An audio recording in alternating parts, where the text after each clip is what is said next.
ಈ ಹೈನುಗಾರಿಕೆಯಲ್ಲಿ ಮಾಡಿರ್ತಕ್ಕಂಥ ಸಂಪಾದನೆ ಏನು ಅಂತಂದರೆ ಮಗನ ಡಾಕ್ಟ್ರ್ ಮಾಡಿದ್ದೀವಿ, ಒಂದು ಕಾರ್ ತಗೊಂಡಿದ್ದೀವಿ, ಸೈಟ್ಗಳು ತಗೊಂಡಿದ್ದೀವಿ, ಆಸ್ತಿಯೆಲ್ಲ ಚೆನ್ನಾಗಿ ಇಂಪ್ರೂವ್ ಮಾಡ್ಕೊಂಡಿದ್ದೀವಿ, ಚಿನ್ನ ಮಾಡಿಸ್ಕೊಂಡಿದ್ದೀವಿ. ಅಂದರೆ ಸುಮ್ಮನೆ ಏನೋ ಬಂಡಾಟಿಕೆ ಅಥವಾ ಯಾವುದೋ ಒಂದು ಡಂಬಾಚಾರಕ್ಕೆ ಹೇಳೋದಲ್ಲ. ಇದು ನೈಜವಾಗಿ ನಡೆದಿರ್ತಕ್ಕಂಥ ಘಟನೆ. ಫಸ್ಟು ನಾನೆಲ್ಲ ಸಣ್ಣ ಪುಟ್ಟ ಕಾಂಟ್ರಾಕ್ಟ್ ಮಾಡ್ತಾಯಿದ್ದೆ.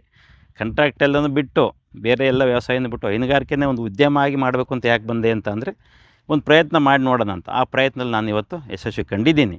100 ಲೋಡ್ ಗೊಬ್ಬರ ಮಾರ್ತೀನಿ. ಇವತ್ತು 3 ಲಕ್ಷ ರೂಪಾಯಿ ಆದಾಯ ಬರೀ ಗೊಬ್ಬರದಿಂದ ಬರುತ್ತೆ ನನಗೆ. ನಾವು ಅವ್ರ ಮೇಲೆ ಎಷ್ಟು ಪ್ರೀತಿ ತೋರ್ತೀವಿ, ನಮ್ಮ ಮೇಲೆ ಅವು ನಮ್ಗೆ ಅಷ್ಟು ಆದಾಯ ತಂದು ಕೊಡ್ತೇವೆ. ಅದರಲ್ಲಿ ನಾವು ಯಾವತ್ತೂ ಕೂಡ ಧೃತಿಗೆಡಬಾರ್ದು. ಒಳ್ಳೆ ಹೆಚ್ಚು ಹಾಲು ಕೊಡೋ ಹಸು ಸೆಲೆಕ್ಷನ್ ಮಾಡ್ಕೊಂಡು ಆರೋಗ್ಯವಂತ ಹಸುಗಳು ಸೆಲೆಕ್ಷನ್ ಮಾಡಿದ್ದೇ ಆದರೆ ಹೈನುಗಾರಿಕೆಯಲ್ಲಿ ತುಂಬ ಸಂಪಾದನೆ ಮಾಡ್ಬೋದು. ಮನಸ್ಸಿಗೆ ನೆಮ್ಮದಿ ಇರ್ತದೆ, ಆರ್ಥಿಕವಾಗೂ ನಾವು ಚೆನ್ನಾಗಿರ್ತೀವಿ.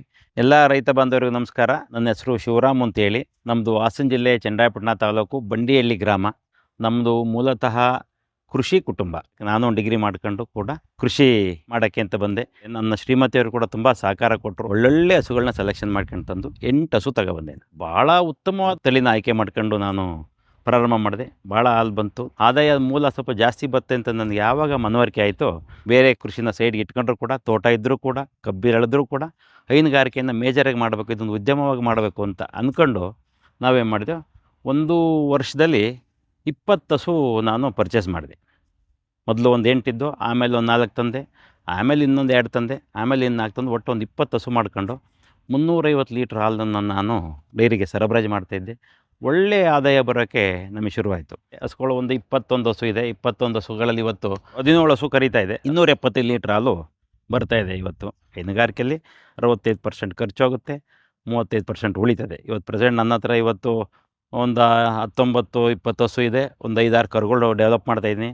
2 ಪಡ್ಡೆಗಳು ಈಟಿಗೆ ತಗೊಂಡಿದ್ದೇವೆ. ಇನ್ನು ಹಾಲು ಕುಡಿಯೋ ಕರುಗಳು ಒಂದು 2 ಇವೆ. ಅದಕ್ಕಿಂತ ದೊಡ್ಡ ಕರುಗಳು ಒಂದು 2-3 ಇದ್ದಾವೆ. ಹೈನುಗಾರಿಕೆಯಲ್ಲಿ ಲಾಭ ಮಾಡೋ ಉದ್ದೇಶ ಮಾಡಬೇಕು ಅಂತ ಅಂದರೆ ನಾವು ಮೊದಲು ಹಸು ಸೆಲೆಕ್ಷನ್ ತುಂಬ ಚೆನ್ನಾಗಿರಬೇಕು. ಹಸು ಸೆಲೆಕ್ಷನಲ್ಲಿ ನಾವು ಫೇಲ್ ಏನಾರು ಆದರೆ ಖಂಡಿತ ನಮ್ಮ ಹೈನುಗಾರಿಕೆಯಲ್ಲಿ ನಾವು ನಷ್ಟ ಹೊಂದಿದಂಗೆ ಅರ್ಥ. ಒಳ್ಳೆ ಹಸುಗಳಿಗೆ ಒಳ್ಳೆ ಸೆಮೆನ್ ಹಾಕ್ಸ್ಕೊಂಡು ನಾವೇ ಮಾಡಿದ್ರು. ಕರು ಹುಟ್ಟಿದ ಮೇಲೆ ಹೆಣ್ಣು ಕರುನ ನಾನು ಮಾರಾಟ ಮಾಡೋಕ್ಕೆ ಹೋಗಲಿಲ್ಲ. ಒಂದೊಂದು ಹೊತ್ತಿಗೆ ಒಂದು ಕರುಗೆ 3 ಲೀಟ್ರ್ 3.5 ಲೀಟ್ರ್ ಹಾಲು ಕೊಡ್ತಾಯಿದ್ವಿ ನಾವು. ಒಂದು ದಿನಕ್ಕೆ 7 ಲೀಟ್ರ್ ಹಾಲು ಕೊಡಿವು. 3 ತಿಂಗಳು ಹಾಲು ಕೊಟ್ಟರೆ ಭಾಳ ದಿವಸ ಆಗಲಿ 200-250 ಲೀಟ್ರ್ ಹಾಲಾಗುತ್ತೆ. ಅದರಿಂದ ಏನು ದೊಡ್ಡ ನಷ್ಟ. ಒಂದು 20,000 ರೂಪಾಯಿ ಹಾಲು ಕೊಡ್ತೀವಿ. ಅದ ನಂತರ ಮೇವು ತಿನ್ನೋಕ್ಕೆ ಶುರು ಆಯ್ತವೆ, ಫೀಡ್ಸ್ ತಿನ್ನೋಕ್ಕೆ ಶುರು ಆಯ್ತವೆ. ಚೆನ್ನಾಗಿ ಅವಕ್ಕೆ ಏನು ಬೇಕೆಲ್ಲ ಕೊಟ್ಕೊಂಡು ಮೇಂಟೈನ್ ಮಾಡಿ ಅದನ್ನು ನಾವು ಮನೆಗೆ ಇಟ್ಕೊಂಡು ಹಳೆ ಹಸುಗಳೇನಿದ್ದು ಒಂದೊಂದಾಗಿ ಗ್ರ್ಯಾಜುವಲ್ಗೆಲ್ಲ ಖಾಲಿ ಮಾಡ್ತಾ ಹೋಗಿ 24 ಹಸುಗಳು ನಿಲ್ಲಿಸ್ಕೊಂಡೆ ನಾನು. ಬಟ್ ತುಂಬ ಖುಷಿ ಕೊಡೋಂಥ ವಿಚಾರ ಏನಪ್ಪ ಅಂತಂದರೆ, ಎಲ್ಲೂ ಕೂಡ ನಮಗೆ ಡೈರಿ ಹೈನುಗಾರಿಕೆಯಲ್ಲಿ ನಮಗೆ ಯಾವುದೇ ಥರದ ಪ್ರಾಬ್ಲಮ್ ಆಗಲಿ ಮತ್ತೊಂದಾಗಲಿ ಇರಲ್ಲ. ನಮಗೆ ಡಾಕ್ಟರ್ ಸೌಲಭ್ಯನೂ ಅಷ್ಟೇ ಚೆನ್ನಾಗಿತ್ತು. ನಾವು ನೋಡಿದ್ದೀವಿ ನಮಗಿಂತ ದೊಡ್ಡ ರೈತರು ಎಂತೆಂಥ ರೈತರು ಇವತ್ತು ಹೈನುಗಾರಿಕೆ ಮಾಡಿದ್ದಾರೆ. 1000 ಹಸುಗಳು 500 ಹಸುಗಳೆಲ್ಲ ಮಾಡ್ತಾಯಿದ್ದಾರೆ. ಸುಮ್ಮನೆ ಮಾಡ್ತಾರಾ? ಯಾರು ಏನು ತಲೆ ಕೆಟ್ಟು ಮಾಡಿರಲ್ಲ. ಅವರೆಲ್ಲ ಒಂದು ಆದಾಯ ಮಾಡಬೇಕು, ಒಂದು ಉದ್ಯಮ ಮಾಡಬೇಕು ಹೈನುಗಾರಿಕೆ ಅಂತ ಮಾಡಿರ್ತಾರೆ. ಅವ್ರ ಶಕ್ತಿಗೆ ಅವ್ರು ಮಾಡಿರ್ತಾರೆ. ನಮ್ಮ ಶಕ್ತಿಗೆ ನಾವು ನಮ್ಮ ಕೈನ 20 ಹಸು ಸಾಕೋ ಶಕ್ತಿ ನಮಗೈತಾ ಅಷ್ಟೇ ಸಾಕೋಣ. 10 ಹಸು ಸಾಕೋ ಶಕ್ತಿ ಐತಾ ಅಷ್ಟೇ ಸಾಕೋಣ. ಕಡಿಮೆ ಬಂಡವಾಳ ಹಾಕಿರ್ತೀವಿ, ಕಡಿಮೆ ಆದಾಯ ಬರುತ್ತೆ. ಹೆಚ್ಚು ಬಂಡವಾಳ ಹಾಕಿರ್ತೀವಿ, ಹೆಚ್ಚು ಆದಾಯ ಬರುತ್ತೆ. ಹೈನುಗಾರಿಕೆ ಮಾಡಬೇಕು ಅಂತ ಇಂಟ್ರೆಸ್ಟ್ ಇರೋ ರೈತರು ಕೂಡ ಎಲ್ಲೂ ಧೃತಿಗೆಡ ಅವಶ್ಯಕತೆ ಇಲ್ಲ. ಮಾನ್ಸೂನ್ ವ್ಯತ್ಯಾಸ ಆಗುತ್ತೆ, ಮಳೆ ಬರಲ್ಲ, ಮೇವು ರೇಟ್ ಜಾಸ್ತಿ ಆಗುತ್ತೆ. ಅದು ಪ್ರಕೃತಿ, ಅದು ಏನೂ ಮಾಡೋಕ್ಕಾಗಲ್ಲ. ನಾವು ಕೆಲವು ಟೈಮ್ ತೆಂಗಿನಕಾಯಿ ರೇಟು 40,000ಕ್ಕೆ ಹೋಗುತ್ತೆ, ಕೆಲವು ಟೈಮ್ 15,000ಕ್ಕೆ ಬಂತು. 15,000 ತೆಂಗಿನಕಾಯಿ ರೇಟ್ ಬಂದು ನಾವು ತೆಂಗಿನ ಗಿಡ ಕಿತ್ತೋಕ್ಕಾಗಲ್ಲ. ತೆಂಗಿನ ಗಿಡ ನಾವು ಗೊಬ್ಬರ ಹಾಕಲೇಬೇಕು, ನೀರು ಬಿಡಲೇಬೇಕು. ಮುಂದಿನ ವರ್ಷ ರೇಟ್ ಬರುತ್ತೆ ಅನ್ನೋ ಭರವಸೆ ನಾವು ಇಟ್ಕೊಂಡಿರ್ತೀವಿ. ಇದು ಅದೇ ಥರ. ಅಲ್ಲಿನ ರೇಟ್ನ ಕಡಿಮೆ ಮಾಡಿಲ್ಲ, ಅಲ್ಲಿನ ರೇಟ್ ಸ್ಟಾಗ್ನೆಂಟ್ ಆಗಿದೆ. ಫೀಡ್ಸ್ ರೇಟ್ ಸ್ವಲ್ಪ ಹೆಚ್ಚು ಕಮ್ಮಿ ಆಗಿರ್ಬೋದು. ನಾವು ಆ ಒಂದು ಪರಿಸರಕ್ಕೆ, ಹವಾಮಾನಕ್ಕೆ, ವೈಪರೀತ್ಯಕ್ಕೆ ನಾವು ರೆಡಿಯಾಗಿ ನಿಂತ್ಕೋಬೇಕು. ಈ ವರ್ಷ ಮಳೆ ಕಡಿಮೆ ಆಯಿತಾ, ನಮ್ಮ ಕೈ ಶಕ್ತಿ ಇತ್ತಾ, ಮೇವು ಶೈಲೇಜ್ ಮಾಡ್ಕೊಳ್ಳೋದಾಗಲಿ, ಮೇವು ಸ್ಟಾಕ್ ಮಾಡ್ಕೊಳ್ಳೋದಾಗಲಿ, ಮೋಸ್ಟ್ಲಿ ಬೇಸಿಗೆ ಕಾಲದಲ್ಲಿ ಪ್ರಾಬ್ಲಮ್ ಆಗುತ್ತೆ ಅಂದಾಗ ನಾವೇನು ಮಾಡಬೇಕು, ಹೆಚ್ಚಿನ ಮೇವು ಶೈಲೇಜ್ ಮಾಡ್ಕೊಂಡು ಇಟ್ಕೊಂಡ್ರೆ ಅದು ನಮಗೆ ಲಾಭದಾಯಕ. ನನಗಿವತ್ತು 100 ಲೋಡ್ ಗೊಬ್ಬರ ಆಗುತ್ತೆ ನನ್ನಲ್ಲಿ. ಇಲ್ಲಿ ಒಂದು 10-15 ಲೋಡ್ ಅಷ್ಟೇ ಯೂಸ್ ಮಾಡ್ಕೊತೀನಿ. ಯಾಕೆ ಅಂತಂದರೆ ನಾನು 10-12 ವರ್ಷದಿಂದ ನಾನು ಜಮೀನು ಗೊಬ್ಬರ ಹಾಕ್ತಾಯಿದ್ದೀನಿ. ಅಷ್ಟಾಕ ಅವಶ್ಯಕತೆ ಇಲ್ಲ. ಇವತ್ತು ಮನೇಲಿ ಹುಟ್ಟ ಕರುಗಳನ್ನ ಸಾಕಿನ ಡೆವಲಪ್ ಮಾಡ್ಕೊತೀವಿ. ಡೆವಲಪ್ ಮಾಡ್ಕೊಂಡು ಆದಮೇಲೆ ವೀಟಿಗೆ ಬಂದು ಕರು ಹಾಕೋ ಸ್ಟೇಜಿಗೆ ಬಂದಾಗ ಏನು ಮಾಡ್ತೀವಿ, ಹಳೆ ಹಸುಗಳು ಒಂದೊಂದಾಗಿ ಹಸುಗಳನ್ನ ಖಾಲಿ ಮಾಡ್ತಾ ಹೋಗ್ತೀವಿ. ಅವು ಒಳಗಡೆ ಬರ್ತವೆ, ಇವು ಹೊರಗಡೆ ಹೋಗ್ತವೆ. ನಮಗೆಲ್ಲೂ ಲಾಸ್ ಬರಲ್ಲ. ಒಂದು ಚೂರು ಒಳ್ಳೆ ಗುಣಮಟ್ಟವಾದ ಹಸುಗಳಿಗೆ, ಒಳ್ಳೆ ಆರೋಗ್ಯವಂತವಾದ ಹಸುಗಳಿಗೆ ABS ಸೆಮೆನ್ ಹಾಕ್ಸ್ಕೊಂಡು, ಒಳ್ಳೆ ಸೆಮೆನ್ ಹಾಕ್ಸ್ಕೊಂಡು, ಒಳ್ಳೆ ಹಸುಗಳಲ್ಲಿ ಒಳ್ಳೆ ಕರುಗಳನ್ನ ನಾವು ಬ್ರೀಡ್ ತಯಾರು ಮಾಡ್ಕೊಂಡಿದ್ದೆ ಆದರೆ ನಾವು 20 ಹಸಿನಲ್ಲಿ ಈಗ ಆಲ್ರೆಡಿ 20 ಹಸಿನಲ್ಲಿ ಏನು ಹಾಲು ಕರಿತೀವಲ್ಲ, 10 ಹಸಿನಲ್ಲೇ ಅಷ್ಟು ಹಾಲು ಕರಿಬೋದು ಅಂತ ಹಸುಗಳೆಲ್ಲ ಬಂದಿದೆ. ಖಂಡಿತ ಹೈನುಗಾರಿಕೆ ತುಂಬ ಲಾಭದಾಯಕ ಉದ್ದಿಮೆ. 2011ರಿಂದ ನಾವು ಹೈನುಗಾರಿಕೆ ಏನು ನಾನು ಸ್ಟಾರ್ಟ್ ಮಾಡಿದ್ದೀನಿ, ಇವತ್ತಿನವರೆಗೂ ಕೂಡ ನಾನು ಹೈನುಗಾರಿಕೆ ನಿಲ್ಲಿಸಿಲ್ಲ. ಯಾಕೆ ನಿಲ್ಲಿಸಿಲ್ಲ ಅಂತ ನಾವು ಅರ್ಥ ಮಾಡ್ಕೋಬೇಕು ಅಂದರೆ, ನಮಗೆ ಅದರಿಂದ ಲಾಭ ಇರೋದ್ರಿಂದ ತಾನೇ ಅದನ್ನ ಮಾಡ್ತಾ ಇರೋದು. ಯಾವುದೋ ಒಂದು ಉದ್ಯಮ ನಾವು ಮಾಡಬೇಕು ಅಂತ ಹೋದ್ರೆ ಅಲ್ಲಿ ಆದಾಯ ಬಂದರೆ ತಾನೇ ಅದಕ್ಕೆ ಮತ್ತೆ ಮಾಡಬೇಕು ಅಂತ ಇಂಟ್ರೆಸ್ಟ್ ಬರೋದು. ಅದೇ ರೂಪದಲ್ಲಿ ಕೂಡ ನನಗೂ ತುಂಬ ಇಂಟ್ರೆಸ್ಟ್. ಇವತ್ತಿಗೂ ಕೂಡ ನೀವು ನಂಬ್ತೀರ ಬಿಟ್ಟು ನಮ್ಗೆ ವಯಸ್ಸಾದರೂ ಕೂಡ ನಾವು 4 ಲೇಬರ್ ಇಟ್ಕೊಂಡಾರ ಹಸುಗಳು ಮಾಡಬೇಕು ಅನ್ನೋ ಭಾವನೆ ನಮಗೆ ಬಂದುಬಿಟ್ಟೈತೆ. ಹೈನುಗಾರಿಕೆ ಮಾಡಿ ತುಂಬ ನಷ್ಟ ಹೊಂದಿವಂತ ಭಾಳ ಜನ ಮಾತಾಡ್ತಾರೆ. ಆ ರೈತರು ಭಾಳ ತಪ್ಪನ್ನು ಮಾಡಿ ಅವರು ಎಡಗಿರ್ತಾರೆ. ಫಸ್ಟ್ ಎಲ್ಲಿ ಹಸು ಸೆಲೆಕ್ಷನ್ ಮಾಡೋದ್ರಲ್ಲಿ ಎಡಗಿರ್ಬೋದು, ಮೇಂಟೈನ್ ಮಾಡೋದ್ರಲ್ಲಿ ಎಡಗಿರ್ಬೋದು, ಅವಕ್ಕೇನು ಬೇಕಾದಂಥ ಮೇವು ಅಥವಾ ಫೀಡ್ಸು ಅವೆಲ್ಲ ಕೊಡದೇ ಇರತಕ್ಕಂಥದ್ದು ಎಡವಟ್ಟು ಮಾಡ್ಕೊಂಡು ನಷ್ಟ ಮಾಡ್ಕೊಂಡಿರ್ಬೋದು. ಬಟ್ ನಾವು ಸ್ವಲ್ಪ ವಿದ್ಯಾವಂತರಾದ್ರಿಂದ, ಅನುಭವಸ್ಥರು, ಡಾಕ್ಟ್ರ್ ಸಂಪರ್ಕ ನಮಗೆಲ್ಲ ಚೆನ್ನಾಗಿರೋದ್ರಿಂದ ನಾವು ಕೂಡ ಯಾವ್ದು ರೀತಿ ಮಾಡಿದ್ರೆ ಹೈನುಗಾರಿಕೆಯಲ್ಲಿ ಉತ್ತಮವಾಗಿ ಲಾಭ ಮಾಡ್ಬೋದು ಅನ್ನೋದೆಲ್ಲ ಅರ್ತ್ಕೊಂಡು ನಷ್ಟ ಮಾಡ್ಕೊಂಡು ಇದ್ದಾರೆ. ಲೇಬರ್ ಮೇಲೆ ಡಿಪೆಂಡ್ ಆಗಿರ್ತಾರೆ. ಅವ್ರು ಎಲ್ಲೋ ಹೋಗ್ತಾರೆ, ಬಂದು ನೋಡ್ಕೊಳಕ್ಕಾಗಿರಕ್ಕಿಲ್ಲ. ಏನು ಹಸುಗಳ ಕಾಯಿಲೆ ಏನಾಗಿದೆ ಅಂತ ಹೇಳಕ್ಕೆ ಅವ್ರಿಗೆ ಗೊತ್ತಾಗಿರಕ್ಕಿಲ್ಲ. ಅವ್ರು ಕಂಡಿಡಿಯೋಕ್ಕಾಗಲ್ಲ.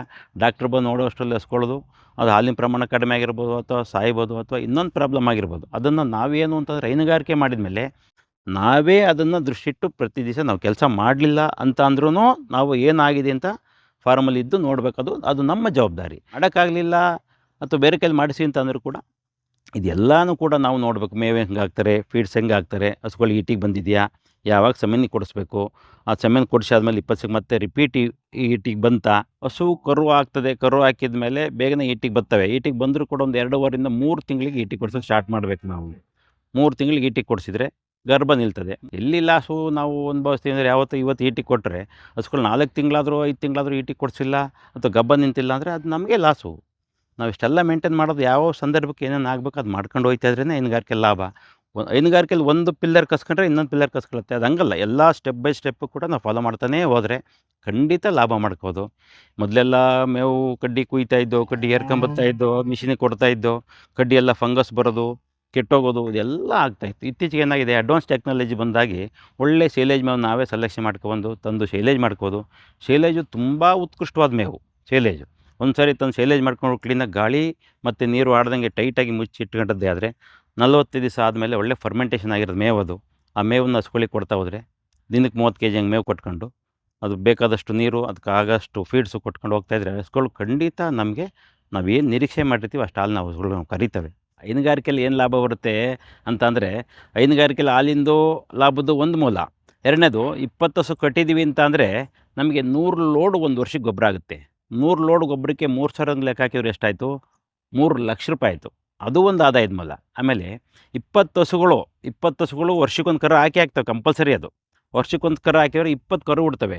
20 ಕರು ಹುಟ್ಟಿದರೆ 20 ಹೆಣ್ಣು ಕರುನೂ ಹಾಕಲ್ಲ, ಗಂಡು ಕರುನೂ ಹಾಕ್ಬೋದು. 20 ಹಸುವಿನಲ್ಲಿ 10 ಗಂಡು ಕರು ಹೆಣ್ಣು ಕರು ಹುಟ್ಟಿದ್ರೂ ನಾವು ಸಾಕೋದಿದ್ದರೆ, ಇಂಟ್ರೆಸ್ಟ್ ಇದ್ದರೆ ನಾವು ಸಾಕ್ಬೋದು. ಒಂದು ವೇಳೆ ಇಲ್ಲ ನಾವು ಮಾರ್ತೀವಿ ಅಂತ ಅಂದ್ರೂ, ಇವತ್ತು ಹುಟ್ಟಿದ ಕರುಗಳು 5 ದಿವಸಕ್ಕೆ ಗಿಣ್ಣಾಲು ಮುಗಿದು 5 ರಿಂದ 6 ದಿವಸಕ್ಕೆ ಏನು ಡೈರಿಗೆ ಹಾಲು ಹಾಕ್ತೀವಿ, ಆ ಟೈಮ್ಗೆ ಆ ಗಿಣ್ಣಾಲು ಕುಡಿಸಿ ಮಾರ್ತೀವಿ ಅಂತ ಅಂದ್ರೂ ಕೂಡ ಒಂದು ಕರುನ 5 ರಿಂದ 6 ಸಾವಿರ ರೂಪಾಯಿಗೆ ಮಾರಾಟ ನಾವು ಮಾಡಿದ್ವಿ. ಆ ರೇಟಿಗೆ ಒಳ್ಳೆ ಬ್ರೀಡ್ ಕರುಗಳಾದರೆ 5 ರಿಂದ 6 ಸಾವಿರ ರೂಪಾಯಿಗೆ ತಗೊಂಡೋಗ್ತಾರೆ. ಒಂದು 10 ಕರು ಅಂತಂದ್ರೆ ಎಷ್ಟಾಯಿತು? 60 ಸಾವಿರ ರೂಪಾಯಿ ಆದಾಯ ಆಯಿತು. ಬೇಡ, 50 ಸಾವಿರ ರೂಪಾಯಿ ಆದಾಯ ಅಂತೂ ಕರುಗಳಲ್ಲಿ ಆದಾಯ ಐತೆ. ಸೊ ಹಂಗಾಗಿ ಹಸುಗಳಲ್ಲೂ ಆದಾಯ ಐತೆ, ಗೊಬ್ಬರದಲ್ಲೂ ಆದಾಯ ಐತೆ, ಮತ್ತು ಕರುಗಳು ಮಾರಾಟದಲ್ಲೂ ಆದಾಯ ಐತೆ. ಒಂದು ವೇಳೆ ನಾವು ಮಾರಾಟ ಮಾಡಲಿಲ್ಲ ಅಲ್ವಾ, ನಾವು ಕರು ಸಾಕ್ತೀವಿ ಅಂತ ಅಂದರೆ, ಒಳ್ಳೆ ಕರುಗಳನ್ನ ನಾವು ಸಾಕಿದ್ದೆ ಆದರೆ 12 ತಿಂಗಳಿಗೆ ಈಟಿ ತಗೋತವೆ. 12, 9, 21 ತಿಂಗಳಿಗೆ ಕರು ಆಗ್ತವೆ. 21 ತಿಂಗಳಿಗೆ ಕರು ಹಾಕಿದರೆ, ಕರು ಇಟ್ಕೋಬೇಕು ಅಂದರೆ, ಕರು ಹಾಕ್ಸ್ಕೊಳ್ಬೇಕಾದ್ರೆ ಹಾಲು ಕರಿಯೋದಾದರೆ ಕರಿಬೋದು. ಇಲ್ಲಾಂದರೆ 20 ತಿಂಗಳದ್ದು ಒಳ್ಳೆ ಬ್ರೀಡ್ ಹಸು ನಾವು ಇವತ್ತು ಮಾರ್ಕೆಟಲ್ಲಿ ಮಾರಾಟ ಮಾಡೋಕ್ಕೆ ಹೋದರೆ, ನಾವೇ ಒಳ್ಳೆ ಹಸು ನಾವು ಒಳ್ಳೆ ಪಡ್ಡೆ ತರ್ತಿ ಅಂತ ಹೋದರೆ 1.25 ಲಕ್ಷ 1.25 ಲಕ್ಷ ವ್ಯಾಪಾರ ಹೇಳ್ತಾರೆ. ಅದು ಯಾವ ಬ್ರೀಡ್ ತಳಿನೋ, ಯಾವ ಬ್ರೀಡ್ ಏನೂ ಗೊತ್ತಿರಲ್ಲ. ಈಗ ನಾವೇ ಆಗಿ ನಮ್ಮಲ್ಲಿ ನಾವು ಸೆಮೆನ್ ಕೊಡಿಸಿರ್ತೀವಿ, ಒಳ್ಳೆ ಹಸಿನ ಹೊಟ್ಟೆಯಲ್ಲಿ ಕರು ಹುಟ್ಟಿರ್ತದೆ, ಇದು ಪಡ್ಡಲ್ಲಿ ಇದು ಯಾವ ರೀತಿ ಹಾಲು ಕರಿತಿತ್ತು ಅಂತ ನಮಗೆ ಗೊತ್ತಿರ್ತದೆ. ಬಟ್ ನಾವೆಲ್ಲೂ ಮಾರ್ಕೆಟಲ್ಲಿ ಹೋಗಿ ಮೋಸ ಬೀಳೋ ಪ್ರಶ್ನೆನೇ ಇಲ್ಲ. ಹಂಗಾಗಿ ನಾವೇನು ಮಾಡಬೇಕು, ಹಸು ಹೈನುಗಾರಿಕೆ ಮಾಡೋರು ಯಾವುದೇ ಕಾರಣಕ್ಕೂ ಕರುಗಳು ಮಾರಾಟ ಮಾಡೋಕ್ಕೆ ಹೆಚ್ಚು ಹೋಗಬಾರ್ದು. ನನಗೆ ಗೊತ್ತಿರೋಂಗೆ, ನನಗೆ ಅನುಭವದಲ್ಲಿ ನಾವು ಆದಷ್ಟು ಕೂಡ ಹಳೆ ಹಸುಗಳನ್ನೇ ಮಾರೋಣ, ಹೊಸ ಕರುನೇ ತಯಾರು ಮಾಡ್ಕೊಂಡು ಒಳ್ಳೆ ಹಸುಗಳ ತಳಿ ಅಭಿವೃದ್ಧಿ ಮಾಡ್ಕೊಂಡು ಆ ಹಸುಗಳ್ನ ನಮಗೆ ಗೊತ್ತಿರೋಂಗೆ ನಮ್ಗೆ ಹೊಂದ್ಕೊಂಡಿರ್ತಾವೆ ಅವು. ನಮಗೇನು ನಾವೇನು ಹಸುಗಳೇನು ನಮಗೆ ಗೊತ್ತಿರ್ತದೆ, ನಾವೇನು ಹಸುಗಳಿಗೆ ಗೊತ್ತಿರುತ್ತೆ. ಸೊ ಹಂಗಾಗಿ ಹೆಚ್ಚಿನ ಹಾಲನ್ನು ನಾವು ಪಡಿಬೇಕು, ಹೆಚ್ಚಿನ ಆದಾಯ ಮಾಡಬೇಕು ಅಂತಂದರೆ ನಮ್ಮಲ್ಲೇ ಹುಟ್ಟಿರೋ ಕರುಗಳನ್ನ ನಾವು ಡೆವಲಪ್ ಮಾಡ್ತಾ ಹೋಗಬೇಕು. ನಮ್ಗೆ ಅನುಭವ ಗೊತ್ತಿದ್ದರೆ ಮಾತ್ರ ಹೈನುಗಾರಿಕೆ ಫೀಲ್ಡಿಗೆ ಬರಬೇಕು. ಇಲ್ಲ ಅನುಭವ ಪಡ್ಕೋಬೇಕು ಅಂತಂದ್ರೆ ನಾವೇನು ಮಾಡಬೇಕು, ಒಳ್ಳೆ ಹಸುಗಳ್ನ ಅನುಭವಸ್ಥನ ಕರ್ಕೊಂಡೋಗಿ ತಗೊಂಡು ಬಂದು 1, 2 ಹಸ 3 ಹಸ ತಂದು ಕಟ್ಕೊಂಡು ಅದನ್ನ ಹಾಲು ಕರೆದು ಅದು ಯಾವ ಥರ ಅದ್ರ ಮೇಂಟೆನೆನ್ಸ್ದು ಅದೆಲ್ಲ ಯಾವ ಥರ ಮಾಡಿದರೆ ನಮ್ಗೆ ಆದಾಯ ಬರುತ್ತೆ ಅಂತ ನಾವು ತಿಳ್ಕೊಂಡಾದಮೇಲೆ ಇನ್ನೂ ಹೆಚ್ಚಿನ ಹಸುನ ಖರೀದಿ ಮಾಡೋದಾಗಲಿ ಮತ್ತೊಂದು ಮಾಡೋದಾಗಲಿ ಮಾಡ್ಕೊಂಡು ಹೆಚ್ಚಿನ ಲಾಭ ಆಗುತ್ತೆ. ಏನಾಗುತ್ತೆ, ನಮಗೆ ಗೊತ್ತಿಲ್ಲದಂಥ ಸಂದರ್ಭದಲ್ಲಿ ಕೆಲವು ವ್ಯಾಪಾರಸ್ಥರು, ದಲ್ಲಾಳಿಗಳು ಮೋಸ ಮಾಡೋ ಸಾಧ್ಯತೆ ಇರುತ್ತೆ. ಏನಾಗುತ್ತೆ ಗಬ್ಬದ ಹಸು ಕೊಡಿಸ್ತಾರೆ. ಸರಿಲಿ ಇದು 18 ಲೀಟ್ರ್ ಒಂದು ಟೈಮಿಗೆ ಕರೆದಿತ್ತು, 20 ಲೀಟ್ರ್ ಕರೆದಿತ್ತು ಅಂತ ಹೇಳ್ತಾರೆ. ನಾವೇನು ನೋಡಲ್ಲ. ನಮಗೇನಾಗುತ್ತೆ 20 ಲೀಟ್ರ್ ಕರೆದೈತೆ ಅಂತಂದರೆ ದಲ್ಲಾಳಿ 7 ಲಕ್ಷ ದುಡ್ಡು ಕೊಟ್ಟು ನಾವು ಮಾರ್ಕೆಟ್ ತಗೊಂಬರ್ತೀವಿ. ಅಲ್ಲಿ ನಮಗೆ ಮೋಸ ಆಗ್ತದೆ. ನಮ್ಮ ಹತ್ರ ಕರು ಹಾಕ್ತಾ ಬಂದು 8 ಲೀಟ್ರ್ ಬರ್ಬೋದು, 9 ಲೀಟ್ರ್ ಬರ್ಬೋದು. ಸೊ ಹಂಗಾಗಿ ದಲ್ಲಾಳಿಗಳದ್ದು ಭಾಳ ಮೋಸ ಮಾಡ್ತಾರೆ. ನಮ್ಮ ಅನುಭವ ಪಡ್ಕೊಂಡು ಹಸುಗಳ್ನ ಹೆಚ್ಚು ಮಾಡ್ತಾ ಹೋಗ್ಬೇಕು ಹೊರತಾಗಿ ಒಂದೇ ಸಾರಿ ನಾವು ಹಸುಗಳು ಈಗ ಬಂಡಳ್ಳಿ ಶಿವರಾಮ 30 ಹಸು ಕಟ್ಟವನೆ ತಡಿಯ 20 ಹಸು ಕಟ್ಟವನೆ ಒಂದ್ಗಿಂತ ಜಾಸ್ತಿ ಇನ್ನೊಂದು 10 ಹಸು 30 ಹಸು ಜಾಸ್ತಿ ತಂದರೆ 400 ಲೀಟ್ರ್ ಹಾಲು ಹಾಕ್ಬೋದು. 400 ಲೀಟ್ರ್ ಹಾಲಿಗೆ ಅಷ್ಟಾದಾಯ ಬರುತ್ತೆ ಇಷ್ಟಾದಾಯ ಬರುತ್ತೆ ಅಂತ ಲೆಕ್ಕ ಹಾಕ್ಕೊಂಡು ಖಂಡಿತ ಹೈನುಗಾರಿಕೆ ಮಾಡೋ ರೈತರು ಆ ಒಂದು ಕಾನ್ಸೆಪ್ಟ್ಗೆ ಹೋಗಲೇಬಾರ್ದು. ನನ್ನ ಅನುಭವದಲ್ಲಿ ನಾವೇ ತಂದು ನಾವೇ ಅನುಭವ ಪಟ್ಕೊಂಡು ಬೇರೆಯವ್ರು ಹೇಳೋದಕ್ಕಿಂತ ನಾವು ಮಾಡಿ ಅನುಭವ ಪಡ್ಕೊಂಡು ಆ ಅನುಭವದ ಮೇಲೆ ಹೈನುಗಾರಿಕೆಯಲ್ಲಿ ಮುಂದುವರಿತಾ ಹೋದರೆ ಖಂಡಿತ ಯಶಸ್ವಿ ಆಗೋಕ್ಕೆ ಸಾಧ್ಯ. ಕೃಷಿಲಿ 108 ಥರ ಆದಾಯ ಮಾಡೋಕ್ಕೆ ಸಾಧ್ಯತೆ ಇದೆ ಈ ದೇಶದಲ್ಲಿ. ಈಗ ಹಸು ಸಾಕ್ಬೋದು, ಕುರಿ ಸಾಕ್ಬೋದು, ಮೊಲ ಸಾಕ್ಬೋದು, ಆ ಮೇಕೆ ಸಾಕಣೆ ಮಾಡ್ಬೋದು, ಆಯಿತಾ. ತೋಟಗಾರಿಕೆ ಮಾಡ್ಬೋದು, ಅಡಿಕೆ ಬೆಳಿಬೋದು, ಕಬ್ಬು ಬೆಳಿಬೋದು, ತೆಂಗು ಬೆಳಿಬೋದು. ಯಾಕೆ ರೈತರು ಹೈನುಗಾರಿಕೆ ಮಾಡಬೇಕು, ಅದು ಯಾಕೆ ಮಾಡ್ತಾರೆ, ಯಾಕೆ ನಾವು ಮಾಡಿದ್ದೀವಿ ಅಂತ ಹೇಳೋದಕ್ಕೆ ಯಾಕೆ ಅಂತಂದರೆ ಹೈನುಗಾರಿಕೆ ಇವತ್ತು ನಾವು ಹಸು ತಂದು ಹಸು ಹಾಲು ಕರೆದು ಡೈರಿಗೆ ಹಾಲು ಹಾಕ್ತಾ ಇದ್ದೀವಿ ಅಂತಂದರೆ ನಮ್ಮ ಆದಾಯ ಅವತ್ತಿನಲ್ಲೇ ಶುರುವಾಗುತ್ತೆ. ಅವತ್ತಿನಲ್ಲೇ ನಮ್ಮ ಆದಾಯ ಶುರು. ಒಂದು ಹಸುನ ಅದಕ್ಕೆ ಹೈನುಗಾರಿಕೆ ಅಂತ ಹೇಳೋದು. ಅದೇ ನೀವು ಕುರಿ ಸಾಕಿದ್ರೆ ಏನಾಗುತ್ತೆ, ಇವತ್ತು 8 ತಿಂಗಳು ಸಾಕಬೇಕು, 10 ತಿಂಗಳು ಸಾಕಬೇಕು, ಅದು ಮಾರ್ಕೆಟಿಗೆ ಮಾರಿ ಆದಮೇಲೆ ದುಡ್ಡು ತಗೋಬೇಕು. ಅದು ಎಲ್ಲ ಲೇಟ್ ಪ್ರೊಸೆಸ್ಸು. ಆದಾಯ ಬರ್ಬೋದಲ್ಲ. ಹೈನುಗಾರಿಕೆ ಯಾಕೆ ಅಂತಂದರೆ ನಮಗೆ ನಿರಂತರವಾದ ಆದಾಯ ಹೈನುಗಾರಿಕೆ ಪ್ರತಿದಿನ. ಹೈನುಗಾರಿಕೆ ಆದಾಯ ಕೊಡ್ತದೆ. ಮನುಷ್ಯನಿಗೆ ಇನ್ನೊಂದು ಏನಪ್ಪ ಅಂದರೆ ಒಂದು ಶಿಸ್ತು ಬರುತ್ತೆ ಮನುಷ್ಯನಿಗೆ. ನೋಡಿ ನಾವು ಎಷ್ಟು ಮೊದಲೆಲ್ಲ ಏನು ಮಾಡ್ತಾಯಿದ್ದೋ, ಹಸುಗಳಿಲ್ಲ ಅಂತಂದಾಗ 7 ಗಂಟೆಗೆ ಹೇಳೋದು, 8 ಗಂಟೆಗೆ ಹೇಳೋದು, ಏನೋ ಮಾಡೋದು ಮಾಡ್ತಾಯಿದ್ದೋ. ಈಗ ಹಸುಗಳು ವೃತ್ತಿ ಹೆಂಗೆ ಅಂತಂದರೆ ಹಸುಗಳು ನೀವೇನೇ ಇದ್ದರೂ, ಯಾರು ಸತ್ತರು ಯಾರು ಕೆಟ್ಟರು ಕೂಡ ಆ ಟೈಮ್ಗೆ ನಾವು ಬೆಳಗಿನ ಜಾವ 5 ಗಂಟೆಗೆ ಹೇಳಲೇಬೇಕು, ಹಸುಗಳು ಹಾಲು ಕರೀಲೇಬೇಕು, ಮಾಡಬೇಕು. ಮನುಷ್ಯನಿಗೆ ಒಂದು ಶಿಸ್ತು ಕಲಿಸುತ್ತೆ. ಶಿಸ್ತು ಬರುತ್ತೆ, ಶಿಸ್ತು ಜೊತೆಗೆ ಆರೋಗ್ಯನೂ ಬರುತ್ತೆ. ಸಮಾಜದಲ್ಲಿ ನಮ್ಮನ್ನು ಸಮಾಜ ಗುರುತಿಸ್ತದೆ. ಪರವಾಗಿಲ್ಲ ಹಿಂಗೆ ಬಂಡಳ್ಳಿ ಶಿವರಾಮ ಒಂದು ಹೈನುಗಾರಿಕೆ ಮಾಡ್ಯವನೆ ಅಂತ ಒಂದು ಹೆಸರು ಹೇಳಿದರೆ, ಹಸು ಇಟ್ಟವ್ರ ಶಿವರಾಮು, ಆ ಶಿವರಾಮು ಅಂತ ಸಮಾಜ ನಮ್ಮನ್ನು ಗುರ್ತದೆ. ಹಂಗಾಗಿ ಅದೇ ನೀವು ಕುರಿ ಸಾಕಲೇ ಆಗಲಿ, ಅಡಿಕೆ ಮಾಡಿದರೆ ಆಗಲಿ, ಅಥವಾ ತೆಂಗು ಮಾಡಿರಲಿ, ಯಾವ ಸಮಾಜ ಗುರುತಿಸ್ಬೈದ್ರೂ ಈ ಮಟ್ಟಕ್ಕೆ ಸಮಾಜ ನಮ್ಮನ್ನು ಗುರ್ಸೋದು ಇದು. ಎಲ್ಲೇ ಹೋದ್ರೆ ಯಾರಾದರೂ ಹೇಳ್ತಾರೆ ಹಿಂಗೆ ಹಸು ಫಾರಮ್ ಅಂತ ಅಂದರೆ ಬಂಡಳ್ಳಿ ಶಿವರಾಮ್ ಅವರ ಅಥವಾ ಇನ್ನೊಬ್ಬರ ಮತ್ತೊಬ್ಬರ ಅಂತ. ಅದು ರೆಕಗ್ನಿಷನ್ಗೆ ಹಸುದೊಂದು ಇದು ನಮಗೆ. ಮೊದಲೆಲ್ಲ ಏನು ಮಾಡ್ತಿದ್ದೆವು, ಕಡ್ಡಿ ಅಲ್ಜೋಳದ ಕಡ್ಡಿ ತರೋದಾಗಲಿ ಅಥವಾ ಇಟ್ಕೊಳ್ಳೋದಾಗಲಿ ಕೂದು ಕಟ್ಟಿ 2 ಟೈಮ್ ಮೇವು ಹಾಕೋದೆಲ್ಲ ಮಾಡ್ತಿದ್ದೆವು. ಇತ್ತೀಚೆಗೆ ಏನಾಗಿದೆ, ಎಲ್ಲ ಶೈಲೇಜ್ ಬಂದಾದಮೇಲೆ ಒಂದು ದಿನಕ್ಕೆ 30 ಕೆ ಜಿ ಒಂದು ಹಸುಗೆ ಮೇವು ಕೊಡಬೇಕು ನಾವು. ಅದನ್ನು ಏನು ಮಾಡ್ತೀವಿ ನಾವಲ್ಲ, ಏನು ಸಿಸ್ಟಮ್ ಚೇಂಜ್ ಮಾಡ್ಕೊಂಡಿದ್ವಿ ಈಗ ಅಂತ ಅಂದರೆ 30 ಕೆ ಜಿ ಮೇವು ಒಂದೇ ಸರಿ ನಾವು ಹಾಕ್ಬಿಡ್ತೀವಿ.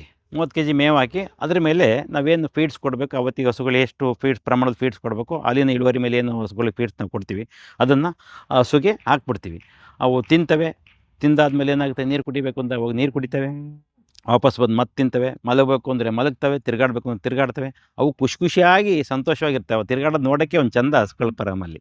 ಹಸುಗಳು ವಾಕ್ ಮಾಡಿದರೆ ಅವಕ್ಕೆ ಆರೋಗ್ಯ ಅಷ್ಟು ಚೆನ್ನಾಗುತ್ತೆ. ಹಂಗಾಗಿ ಎಲ್ಲ ರೈತರು ಪೆಡಾಕ್ ಮಾಡ್ಕೊಂಡ್ರೆ ಅದರಿಂದ ಹೆಚ್ಚಿನ ಆದಾಯ ಮಾಡ್ಕೋಬೋದು. ನಮ್ಮ ಭಾವನೆ ಏನು, ಹಸುಗಳು 3ನೇ ಸೂಲು, 4ನೇ ಸೂಲು, 5ನೇ ಸೂಲು ಹಸುಗಳು ತಂದರೆ ಜಾಸ್ತಿ ಹಾಲು ಕರಿತೇವೆ, ಜಾಸ್ತಿ ಹಾಲು ಕರೆದ್ರೆ ಹೆಚ್ಚಿನ ಲಾಭ ಮಾಡ್ಬೋದು ಅಂತ ನಾವು ಅಂದ್ಕೊಂಡಿರ್ತೀವಿ. ಏನಾಗುತ್ತೆ, ನಾವು ಹೈನುಗಾರಿಕೆ ನಿರಂತರವಾಗಿ ಹೈನುಗಾರಿಕೆ ಮಾಡೋದ್ರಿಂದ ನಾವು ಪಡ್ಡೆ ಕಡಿಕೆ ಜಾಸ್ತಿ ಕಾನ್ಸಂಟ್ರೇಟ್ ಮಾಡಬೇಕು.